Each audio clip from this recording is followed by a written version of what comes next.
ติพันธ์รวมใจรักษามัคคี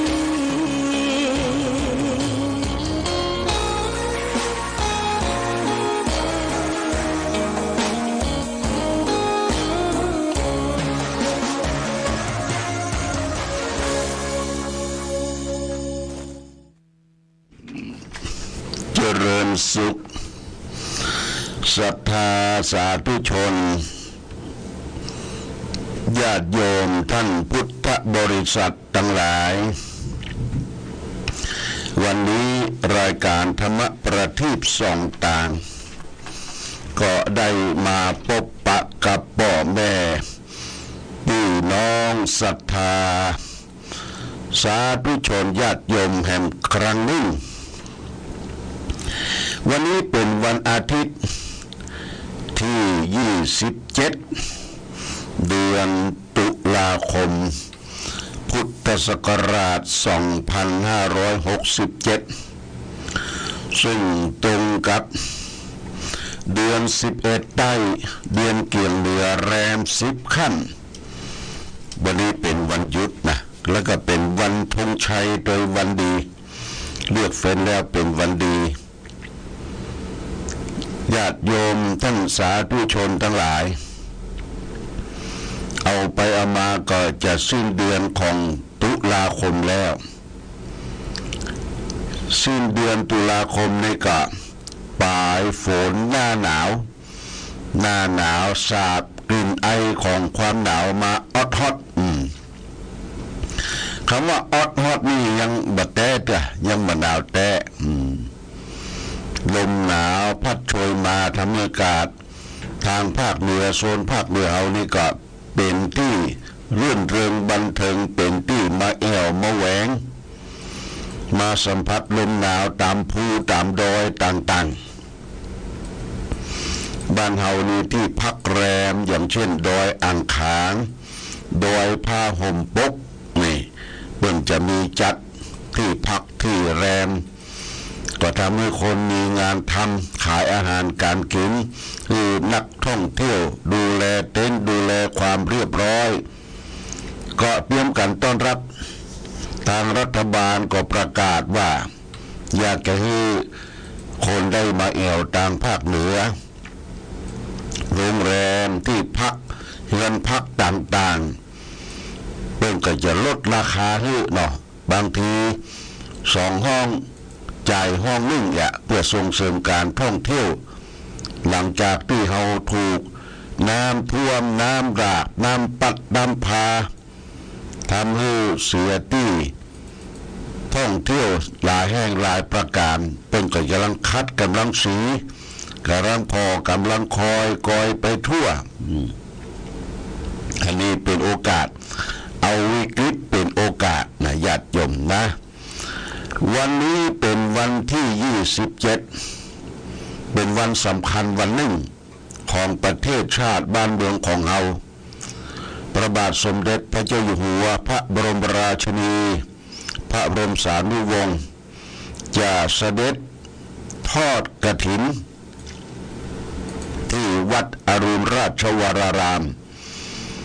เวลา2 โมงเกินเลยญาติโยม2 โมงเกินนี่เปิดโทรทัศน์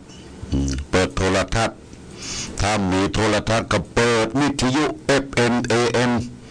มันจะถ่ายทอดไปทั่วประเทศทั่วโลกเราจะได้หันงานนี่สำคัญเป็นงานหนึ่งเดียวในโลกไม่มีที่ไหนมีหนึ่งเดียวในโลกไปจวนไปเอวทางใดหยุดยั้งก่อนอยู่กับที่กับบ้านชมการถ่ายทอดในการเสด็จทางชลมารทางน้ำในการไปทำบุญทอดกฐินณที่วัดอรุณราชวรารามเพื่อจะเริ่มต้นที่พระราม8แต่พระราม8ใช้เวลาเดินทางประมาณ2 ชั่วโมงนะจัดขบวนยิ่งใหญ่เรือประมาณ52 ลำผู้คนเป็นพันญาติโยมทหารเรือได้จัดและก็ที่นั่งที่พักที่ดูนี่เปิ้นจัดไว้เรียบร้อยใส่ชุดเหลืองวันนี้เปิ้นใส่ชุดเหลืองกัน ในวาระโอกาสที่พระบาทสมเด็จพระเจ้าอยู่หัวเฉลิมฉลองพระชนมายุครบ72 ปีนะ72 ปีเนี่ยเป็นจัดงานยิ่งใหญ่เบิ่งก็จะถ่ายทอดให้ผู้คนได้ชมคนต่างประเทศก็จะละลังทังกันมาดูสิ่งมหัศจรรย์ของเมืองไทยมันมีมาในสมัยปุณณพระนารายณ์มหาราชละสมัยกรุงศรีอยุธยาสมัยกรุงศรีอยุธยามาจนถึงปัจจุบันเนี่ยรายร้อยปีแล้วญาติโยมเป็นโอกาสที่เปิ้นจัดขบวนเรือในการทอดกฐินนั้นไม่ใช่มีบ่อยๆปีนี้เป็นปีพิเศษเป็นปีเฉลิมฉลองอายุพระชนมพรรษาของพระบาทสมเด็จพระเจ้าอยู่หัวครบ6 รอบ72 ปีเนี่ย72 ปีเฮาก็ปากันได้ชมได้พอได้กอยชมทิวทัศน์บัดนี้เปิ้นเก็บบ่ละกอกแหนอะหยังที่อยู่ในริมน้ำเจ้าพระยาเนี่ยเป็นของเศษของหยังเปิ้นเก็บสะอาดเรียบร้อยดีงามบ้านจองที่ข้างเจ้าพระยาสถานที่สำคัญเปิ้นประดับประดาใส่จ่อทุงเทียวประดับประดาธงชาติ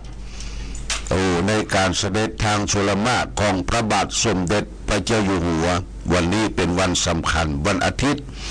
ที่27นะญาติโยมท่านสาธุชนทั้งหลายแล้ววันนี้เช่นเดียวกันที่บนวัดโดยลางป่างต้นเดือวัดครูบาสิทธิอภิวันโดหรือท่านพระครูมงคลรัตน์ก็จะได้มีการทำบุญตางเข้าสลากพัดประจำปีแต่วันนี้เพิ่นจะตางเข้าสลากพัดประจำปีญาติโยมท่านสาธุชนอยู่ใกล้อยู่หิมก็ไปร่วมในการทำบุญที่วัดโดยลางป่างต้นเดือคล้ายว่าครูบายังอยู่ที่วัดโดยลางป่างต้นเดือเพราะว่าสรีระร่างกายของท่านก็นอนสงบอยู่ในโลงทองโลงแก้วเอาไปกราบสรีระครูบา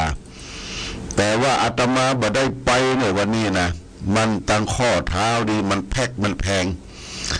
มันแพกมันแพงได้2 วันละญาติโยมคือจะไปยันกระโดก็ขึ้นดอยลงดอยก็เป็นที่ลำบากจะคือตัวเจ้าประสงค์ตัวแทนได้ขึ้นไปร่วมในงานตานเข้าสลากพัดณที่วัดดอยลางป่างต้นเดือถึงดอยลางป่างต้นเดือนะขึ้นไปเนี่ยญาติโยมเขามองลงมาตั้งลุ่มตั้งป้างก็จะเห็นทิวทัศน์สวยจดงดงามเห็นวัดบาอารามเห็นอำเภอแม่อายอย่าง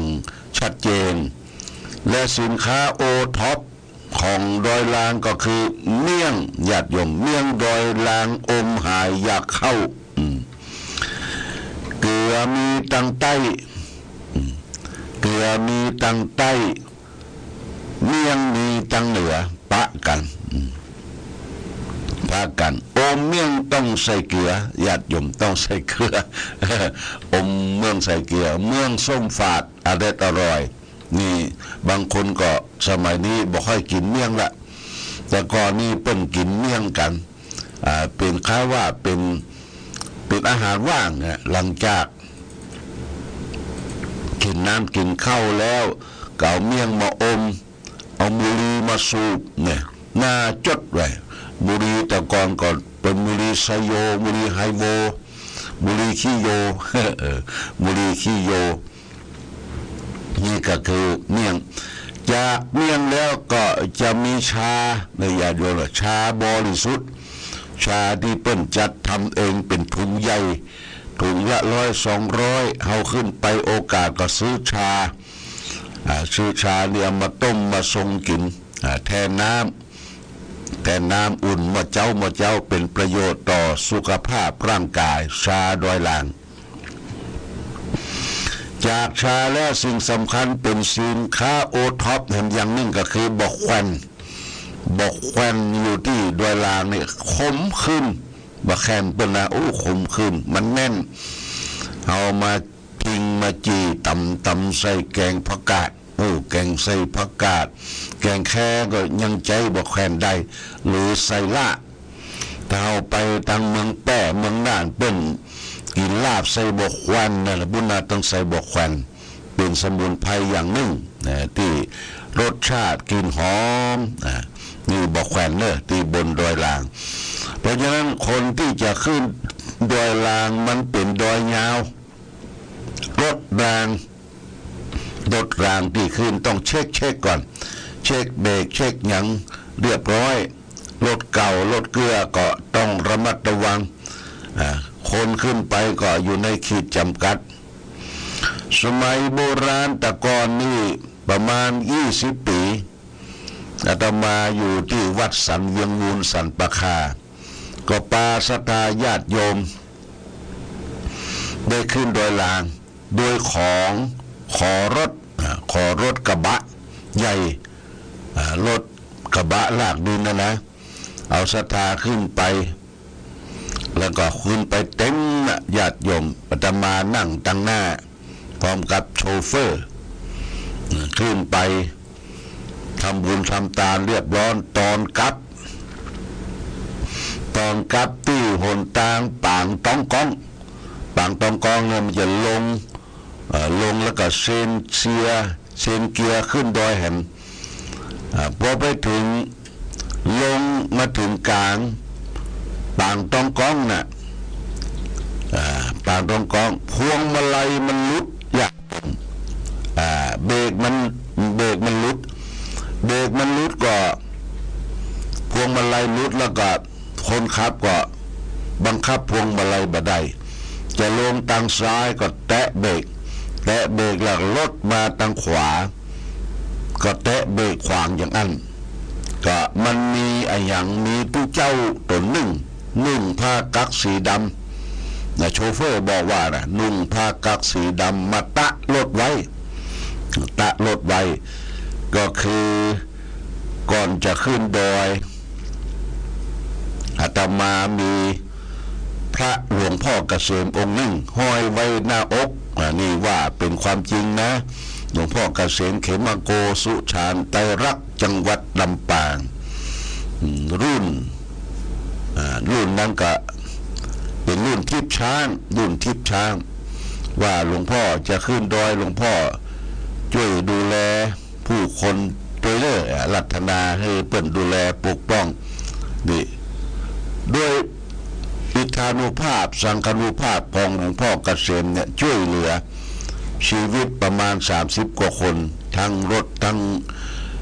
คนขับและผู้โดยสารโดยอันนี้เป็นความจริงหลายปีละสมัยที่อยู่วัดสันปะคาสันเวียงมูลเพราะฉะนั้นรถรางที่ขึ้นไปนี่ญาติโยมนะจะต้องตรวจสภาพดูแลความสดความใหม่ของรถแล้วก็บ่ต้องไปฟ้าไฟฟังก้อยขึ้นไปอันนี้ก็แจ้งวันนี้เปิ้นจะมีงานทำบุญทำตามไหว้สาสรีระของหลวงปู่ครูบาสิทธิอภิวันโนแล้วก็ตามเข้าสลักพัดณที่วัดดอยลางปางต้นเดือนเนี่ยแจ้งให้ญาติโยมท่านสาธุชนทั้งหลายรับทราบดับเบิลปิกลงมาก็จะไปทางไหนเฝ้าโทรทัศน์ดูการถ่ายทอดในงานทอดกฐินทางชลมารทางน้ำที่พระบาทสมเด็จพระเจ้าอยู่หัวพระบรมราชินีมันจะถ่ายทอดตั้งแต่เวลา 14:30 นาทีบ่าย 2 โมงครึ่งไปถึง 5 โมงญาติโยมบ่าย 2 โมงครึ่งถึง 5 โมงเป็นเวลา 2 ชั่วโมงป่ายเอาก็จะได้รู้ได้ทราบเปิ้นยังทำยังก็ได้หันชัดแล้วจะได้ไปอู้ต่อคนนั้นคนนี้ได้หันเป็นบุญหูบุญตาขบวนเรือพยุหญาตราสุวรรณหงส์ทรงผู้ห้อยนะเปิ้นจะขับเป็นเสียงสารกลาเพเรือ กาเพเรือญาติโยมเขาก็วันนี้ได้ชมได้พอได้กล้วยกันวันนี้เป็นวันอาทิตย์นะญาติโยมก็ตั้งวัดพระพุทธบาทอุดมตลอดถึงสถานีวิทยุของเราก็จะเปิดซอให้เราทั้งหลายได้ฟังคำว่าซอนี่เป็นการขับขานสำเนียงสำเนียงการอู้การจาการจ้อยการซอเป็นพื้นเมืองร้านนาที่สืบสานถึงประวัติต่างๆแต่ก่อนเปิ้นมีกินมีตาลมีเป็กตุบวชพระก็จะเอาจ้างซอนี่มาห้ำกินแขกแต่งงานขึ้นบ้านใหม่ปล่อยเข้าสังเปิ้นก็จะเอาซอมาห้ำทางเหนือนี่เขามีซอทางภาคอีสานมีเซิงมีการขับขานเสียงอันนั่นน่ะเสียงปีเสียงนังเปิ้นเสียงเซิงเสียงอย่างของเปิ้นนะมันมีหลายภาคหลายภาษาถ้าเราไปทางเจียงตุงนี่เปิ้นฮ้องว่าเสริมนี่ก็คือหมู่แม่ยิงทลามมังเข้มเปิ้นก็จะเอาขันมาตั้งกลางวงแล้วก็ขับขานเสียงเสริมก็คล้ายกับซอเนี่ยแล้วก็ซอห้ำเสริมห้ำตุเจ้าพระสงฆ์ญาติโยมที่ลุกมาจากเมืองไทยมาเอวมาแหวงมาไว้มาสาที่เมืองเจียงตุงเอาอย่างมาตัวยกาข้าได้ข้าหันใบแดงใบสีม่วง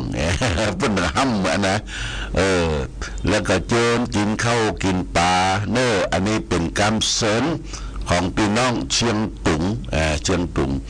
เชียงใหม่แต่ก่อนอยู่ในพื้นแผ่นดินไทยเดียวกันในสมัยรัชกาลที่5นี่เป็นเรื่องเป็นราวญาติโยมนะแล้วก็นอกจากนั้นเราได้ฟังซอแล้วก็จะมีธรรมะตุเจ้าประสงค์ต่างๆที่เปิ้นแสดงธรรมโอวาทธรรมแสดงให้เราทั้งหลายได้รับทราบรับฟังก็ติดตามรายการทุกสิ่งทุกอย่างนั้นเป็นสิ่งที่เราได้รับฟังที่เป็นประโยชน์ต่อการผู้ฟังท่านทั้งหลายวันนี้จะเอาเรื่องของผีร้าย6 ตัวผีร้าย6 ตัวนี่มันมองบ่หันมันเป็นผีที่ทำเกิดความหายนะความเสียหายมาสู่บ้านสู่พี่สู่น้องศรัทธาญาติโยมผีร้าย6 ตัวเพิ่นขับขานเป็นทำนองกำกรอนไว้ว่าผีร้าย6 ตัวผีที่1ชอบสุราเป็นอาจินไม่ชอบกินข้าวปลาเป็นอาหารผีที่2ชอบเที่ยวยามวิกาลไม่รักบ้านรักลูกรักเมียตนผีที่3ชอบเที่ยวดูการละเล่นไม่ละเว้นบาครับละครขนผีที่4ชอบชั่วมั่วกับโยนหนีไม่พ้นอาทยาตราแผ่นดินผีที่5ชอบเล่นม้ากีฬาบัตรสารพัดทัวโปไฮโรซิมผีที่6เกลียดค้านการทำกินมีทั้งสิ้น6ผีอับปรีเนี่ยผีร้าย6 ตัวนี่ระวังเนี่ยผีที่1เป็นนักเลงสุราผีที่1ชอบเป็นนักเลงสุรากินเหล้ายาเมาอย่างต่างๆเกิดความหายนะความเสียหายเพราะฉะนั้นเหล้าที่กินลงไปเนี่ยมันบั่นทอนสุขภาพร่างกายนะมันไปกินตับกินกระเพาะเอาให้มันวากเหล้าที่เขากินอาจจะเป็นเหล้าเถื่อนเหล้าต้มเองนี่บ่มีดีกรีเนี่ยญาติโยมนะทำให้กระเพาะวากตับอย่างไปมดลุมดเมื่อเสียงตั้งในมันลุมันปังก็บ่สามารถทะลงตนอยู่ได้ผี ที่หนึ่งชอบสุราเป็นอากินไม่ชอบกินข้าวปลาเป็นนะผีที่สองชอบเที่ยวยามวิกาลเอี่ยวม่อค่ำเมื่อคืนดึกดื่นค่อนคืนละลูกละเมียละบ่อละแม่อยู่ที่บ้านตีจองมันเกิดความหายนะความเสียหายเที่ยวกลางคืนเนี่ยต้องระมัดระวังทุกสิ่งทุกอย่างผีที่สามชอบเที่ยวดูการละเล่นเปิ่นเถิดเทิงที่ไหนดนตรีที่ไหนก็ไปบางทีอย่างเขาได้ยินข่าวตั้งภาคอีสานที่เปิ่นมีดนตรีแสดงทางวัฒนธรรมเนี่ยบุกกันตีกันปดโป๊บุกกันตีกันยกพวกใส่กันเนี่ยเที่ยวกลางคืนเที่ยวดูการละเล่นไม่ละเว้นบาคับละครผีที่สี่ผีที่ห้าชอบชั่วมั่วกับโจรหนีไม่พ้นอาชญาตาแผ่นดินผีที่ห้าผีที่สี่เนี่ยชอบชั่วมั่วกับโจรคบคนบดีคบคนบดีคบคนชั่วพาตัวให้มัวหมองผีที่ห้าชอบเล่นม้ากีฬาบัตรสารพัดทัวโปไฮโลซิ่นชอบเล่นการพนันเปิ่นจวนไปเล่นการพนันทัวโปไฮโลไพ่ก็ไปบางคนเนี่ยมีเงินมีทองขายไปสปะญาติโยมเอาเข้ามันนี้ยังขายเอาลูกไปขายก็ยังมีนะเดี๋ยวเอาลูกไปเป็นบ่อนเบี้ยในสมัยก่อนเอาลูกไปประกันกู้เงินเป็นบ่อนเบี้ยเอามาเล่นการพนันผีสุดท้ายชอบขี้เกียจขี้ค้านสันหลันยาวบ่ทำเวียกทำการทำมาหากินผีร้าย6 ตัวนี่ทอบงำเฮาเมื่อใดก็จะเกิดความหายนะความเสื่อมความเสียเกิดขึ้นแก่หมู่เฮาและท่านทั้งหลายนี่ฝากไว้เอาละวันนี้รายการธรรมะประทีปส่องตางได้มาพบศรัทธาญาติโยมท่านสาธุชนทั้งหลายก็พอสมควรแก่กาลเวลา55 นาทีเดี๋ยว5 นาทีนั้นก็จะมีการเปิดเพลงแล้วก็เปิดปิดฟังจากสถานีต่อไปรายการธรรมะประทีปส่องตางต้องขอลาก่อนขอผู้ฟังจงตั้งมั่นจิตหันษาด้วยธรรมะขององค์พระพุทธาได้นำพาให้เกิดความสุขสงบเย็นขอเจริญพร